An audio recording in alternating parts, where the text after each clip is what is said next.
Hello दोस्तों, एक ऐसी दवा जो आपके दिल को बचाती है, क्या वो चुपचाप आपके शुगर लेवल को बढ़ा देती है? जानिए स्टैटिन्स के बारे में छुपी हुई ये सच्चाई। यदि आपके परिवार में या आप इस कोलेस्ट्रॉल को कम करने वाली दवा ले रहे हैं, तो ये जानिए कि ये स्टैटिन जो है आपके डायबिटीज़ लेवल को भी बढ़ा सकती है और जान बचाने के नाम पर ये जान लेने वाली एक भयंकर बीमारी से आपको परेशान भी कर सकती है। स्टैटिन्स आने के साथ लंबे समय में डायबिटीज़ होने का रिस्क बढ़ सकता है। आज इस एस्पेक्ट को डिस्कस करने का प्रयास करेंगे, किस तरह से स्टैटिन दवाइयाँ आपके डायबिटीज़ के रिस्क को बढ़ाती हैं और क्या इसके लिए हमें करना चाहिए, क्या वाकई में इसके लिए हमें स्टैटिन्स को लेना बंद कर देना चाहिए या नहीं। टॉपिक पर जाने से पहले जो लोग हमारे चैनल पर नए हैं उन्हें रिक्वेस्ट करूँगा चैनल को सब्सक्राइब करें, वीडियोज़ को लाइक करें, शेयर करें, फॉलो करें, कमेंट करें, पूरा देखें। टॉपिक के मिड पोर्शन में मैं आपको ट्रिविया सेक्शन में कुछ इंटरेस्टिंग बातें ऐसे बताऊँगा जो इस टॉपिक से रिलेटेड साइंटिफिक स्टडीज़ और हिस्टोरिकल फैक्ट्स पर आधारित होगी। ये ट्रिविया सेक्शन के पॉइंट्स आपको ज्ञान भी देंगे और हैरान भी करेंगे।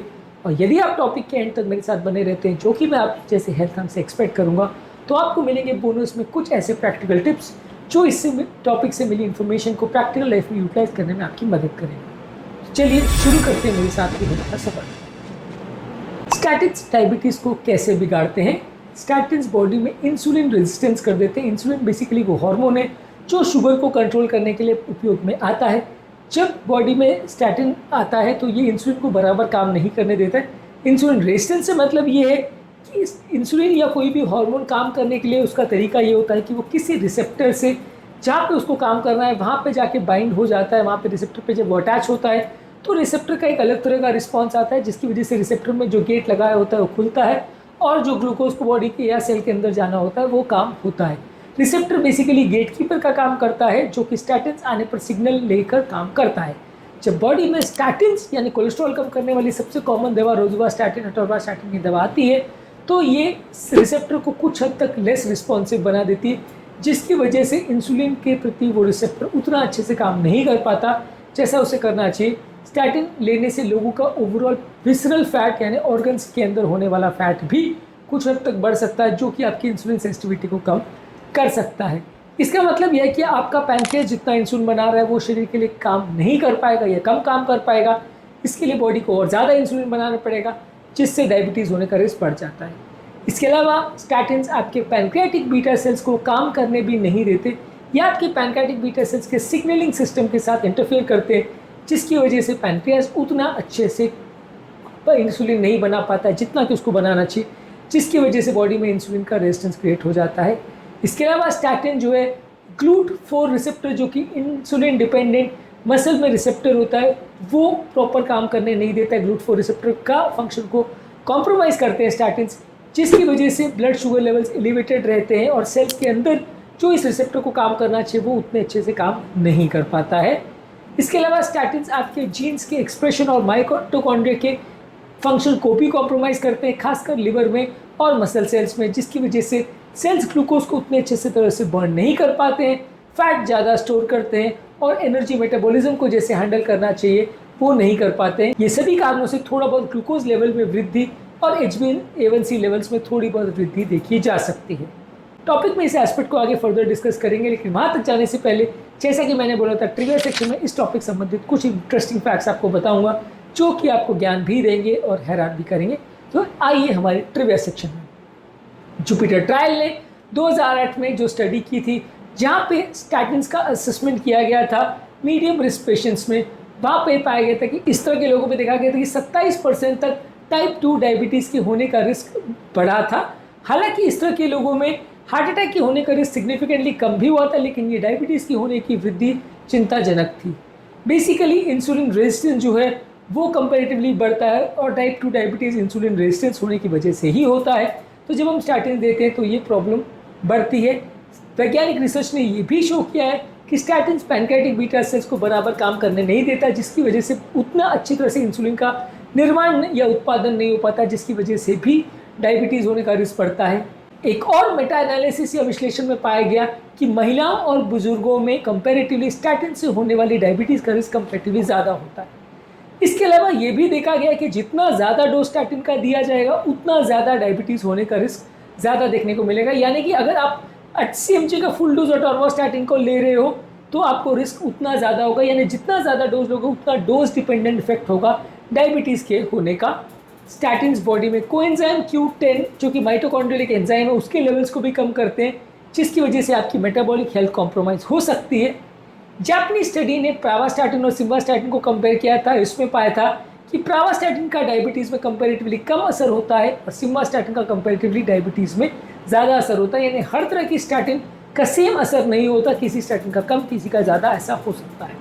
CDC या centres for disease control America में ये 2020 में स्टडीज़ पब्लिश की गई थी कि लगभग 33% लोग जो डायबिटिक है वो स्टैटिन्स ले रहे हैं, और उनमें से ज़्यादातर यानी ऑलमोस्ट 30-40% लोगों को ये पता नहीं था कि जो स्टैटिन्स वो दवा ले रहे हैं वो उनके ब्लड शुगर लेवल्स को अफेक्ट भी कर सकती है। यानी जानकारी बहुत ज़्यादा लोग जो स्टैटिन्स ले रहे हैं उनको भी अभी तक अवेलेबल नहीं है। ज़्यादातर लोग इस बारे में ज़्यादा नहीं जानते क्योंकि डॉक्टर्स इसको डिस्कस नहीं करते, अननेसेसरी कन्फ्यूजन क्रिएट होता है। डॉक्टर्स अपना आप सेफ प्ले करना चाहते हैं, इसकी वजह से इस एस्पेक्ट को कभी डिस्कस नहीं किया जाता। ट्रिविया सेक्शन में आज इतना ही। अब आते हैं हमारे मेन टॉपिक पर, जहां हम स्टैटिन्स के रिस्क पर बात कर रहे थे। ये स्टैटिन से होने वाले डायबिटीज़ का रिस्क कितना होता है, स्टडीज़ ने शो किया है कि नए डायबिटीज़ होने का रिस्क 9 से 12% के बीच में हो सकता है। जितना ज़्यादा डोज दिया जाएगा उतना ज़्यादा रिस्क होगा। जिनको प्री डायबिटीज़ है उनको रिस्क ज़्यादा होगा, जिनको मेटाबॉलिक सिंड्रोम है यानी BP, शुगर, कोलेस्ट्रॉल है, मोटापा है, उनको रिस्क ज़्यादा होगा। हाई डोज स्टैटिन्स लेने से रिस्क ज़्यादा होगा। उम्र दराज लोगों में रिस्क ज़्यादा होगा। हर एक न्यू केस जो डायबिटीज़ का स्टैटिन्स करवाते हैं उसके बदले 3 से 5 हार्ट अटैक और लकवे के रिस्क को कम करते हैं। यही कारण है कि इतना होने के बावजूद भी स्टैटिन्स को प्रिस्क्राइब किया जाता है, क्योंकि जो इनका रिस्क है वर्सेस जो बेनिफिट है उसमें सिग्निफिकेंट पलड़ा जो है बेनिफिट्स का तरफ झुका हुआ है। हार्ट अटैक और लकवे के रिस्क को सिग्निफिकेंटली कम करता है। यदि किसी डायबिटिक पेशेंट को कोलेस्ट्रॉल लेवल ज़्यादा है तो वहाँ पर आपको ज़्यादा फायदा देखने को मिलेगा, और यदि किसी डायबिटिक पेशेंट का एथेरोस्क्लेरोटिक कार्डियोवैस्कुलर डिजीज़ का रिस्क का स्कोर जो है वो अगर बहुत ज़्यादा है तो उसको फ़ायदा मिलेगा।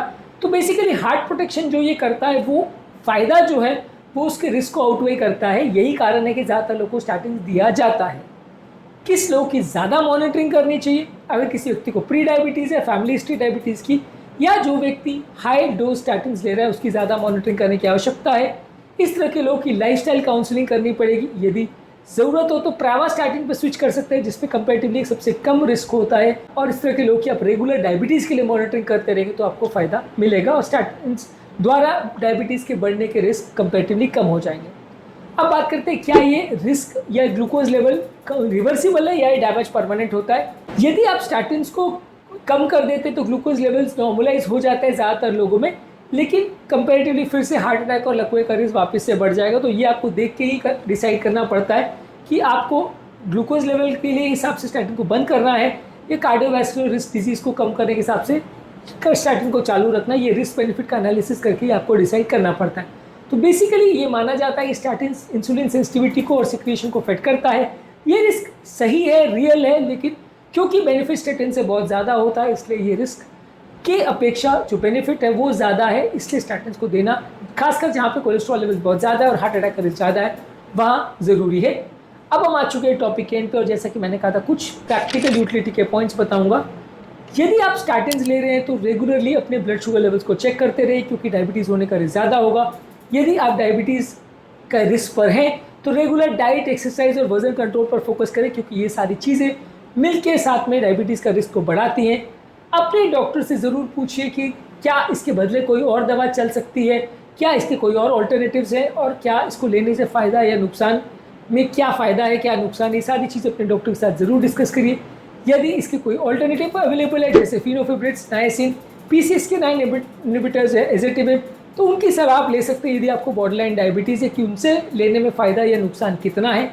और ओवरऑल इस बारे में एक पब्लिक अवेयरनेस लेना ज़रूरी है, जानना ज़रूरी है। ब्लाइंडली खाली स्टैटिन्स को लेते रहना अच्छी बात नहीं है, इससे कुछ नुकसान भी हो सकते हैं। इस जानकारी को जानना और समझना ज़रूरी है। अब जब आपको स्टैटिन्स की सच्चाई पता चल गई है तो अपने परिवार और दोस्तों तक इस सच्चाई को ज़रूर पहुँचाएं। इलाज की राह पर चलना ज़रूरी है, पर सही जानकारी का होना आपको कई तरह की प्रॉब्लम से बचा सकता है। यदि आप स्टैटिन्स ले रहे हैं तो अपने शुगर को ज़रूर चेक करें आज ही। टॉपिक एंड करने से पहले जो लोग हमारे चैनल पर नए हैं उन्हें रिक्वेस्ट करूँगा कि चैनल को सब्सक्राइब करें, वीडियोस को लाइक करें, शेयर करें, फॉलो करें, कमेंट करें, पूरा देखें। और इस टॉपिक संबंधित यदि आपके कोई कमेंट्स हैं या ये टॉपिक की जानकारी आपके लिए नई थी तो कमेंट सेक्शन में लिख के हमें ज़रूर बताएं। आपके कमेंट्स का हमें इंतज़ार रहेगा।